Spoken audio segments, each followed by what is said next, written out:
I decided that I would talk to you about something of relevance to your careers. And those of you who are in the religion class have recently been studying Buddhism, and as a subdivision of that, you have been studying Zen Buddhism. And you may well know that the practice of Zen Buddhism has a very special relationship to what the Japanese call Bushido, which is the way of the warrior. It may seem surprising to some people that Buddhism could have any concern whatsoever with the military arts. But let's face it, if we are going to have military arts, and if we are going to have military people at all, they must be as effective as possible. It is a very bad thing to cut off a person's head half-heartedly. To leave your enemy with a half-severed head is not gentlemanly at all. And therefore there has to be extreme swiftness of action. I was saying at lunch with our friends here that Germany lost 2 world wars because of the goose step. You should never hear a soldier coming.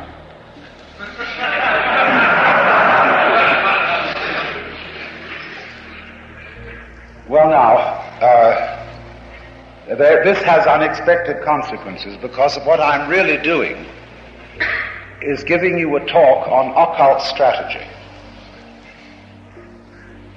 Because I think one of the difficulties that we are having in this country today, in its foreign policies, is a certain defect of strategy. And this strategy is a very marvelous subject, because it's a nitty-gritty subject, which sentimental people tend to avoid. We have to realize that these things do exist in the world and have to be handled. And you cannot be a good strategist unless you are also a philosopher. And you cannot be a good philosopher unless you're also something of a mystic. I know that's a sort of dirty word in intellectual circles, and I sometimes refer to mysticism as ecological awareness. Makes it a bit more respectable in the academic world. Now, for those of you who don't know what Zen is, I will just say briefly that it's a Sino-Japanese form of Buddhism which evolved in the Tang Dynasty, which was shortly after 700 AD. It had Indian inspiration, but it was largely a mixture of Indian Buddhism and Chinese Taoism. Taoism is the philosophy of nature in China. It is best exemplified in our own culture by the art of sailing. Go with the wind. And if you need to go in a different direction from that in which the wind is going, tack. But it is a much more intelligent way of negotiating oneself than rowing. Rowing involves an undue strain. And the absolute principle that is involved in Taoism and which enters into Zen is that all fine effort never strains. Anybody completely accomplished in the use of force, by which I mean energy, because force sometimes means strain, knows that you achieve your best results by following gravity, or by going with the grain of things. And you know this if you've practiced surf riding, you know this if you've ever flown a plane, you know this in every kind of athletic discipline. You must not strain. Use your weight properly.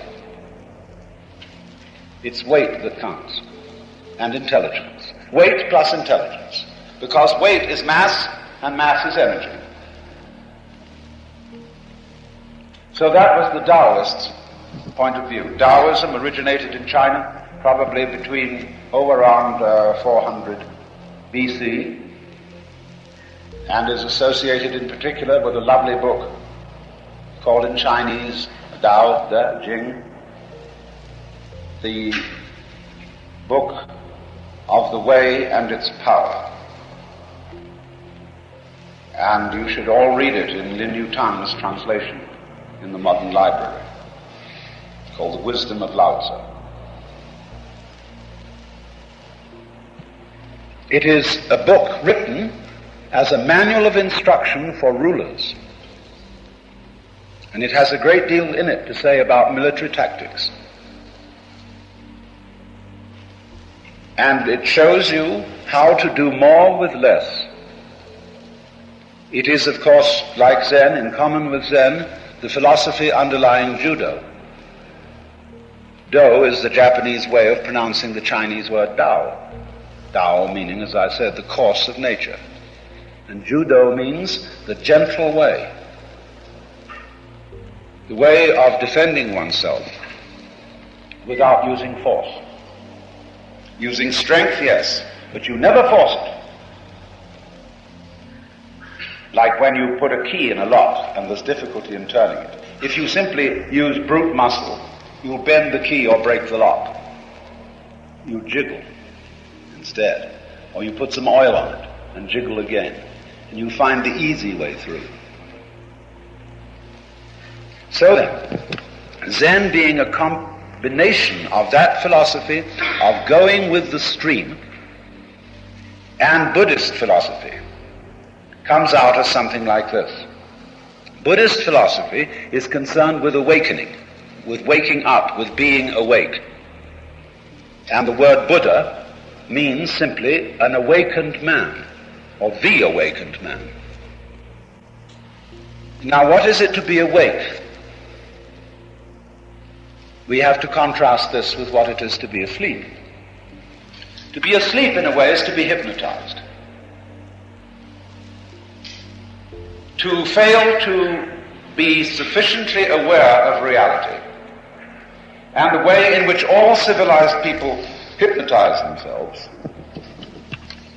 and get into terrible trouble is through too much of a good thing.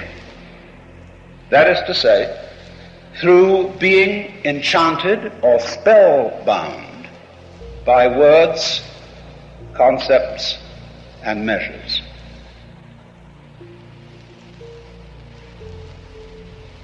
Which constitute a system of description of nature which we confuse with nature. The map, in other words, is not the territory.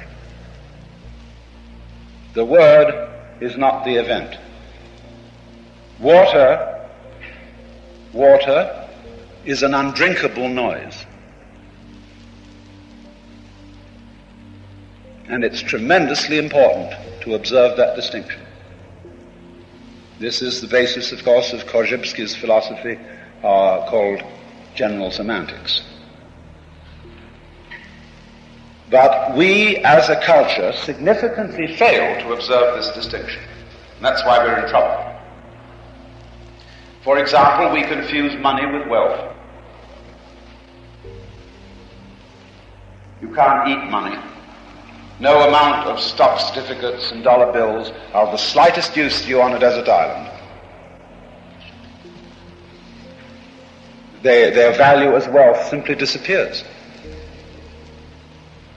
But you can add figures to each other indefinitely. And pile it up, pile it up, pile it up, pile it up. But you cannot eat 5 roasts of beef at one meal. Or drive in 3 cars at once, or live in 6 houses at once.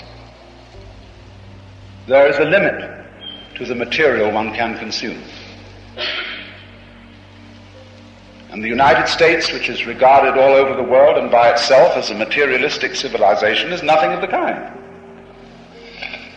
A materialist is a person who loves material. Do our cities look as if they were made by people who loved material? Is it materially smart to live in the middle of poison gas? So, military men who are supposed to be realists above all people should have their eye on material and value. So that's what Zen is all about. But in order, you see, to be really aware of the real world, you have from time to time to practice being silent.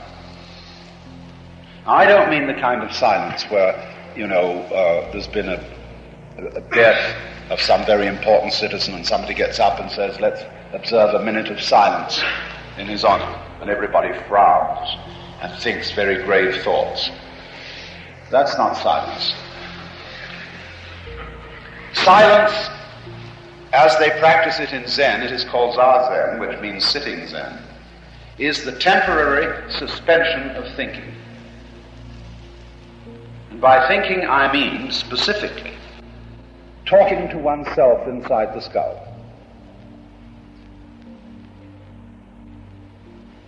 Using descriptive symbolisms, whether they be words or numbers or whatever, instead of looking directly at what is, at reality.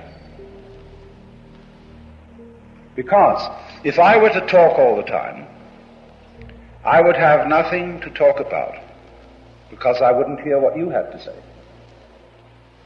Likewise, if I talk to myself all the time, if I think all the time, I have nothing to think about except thoughts.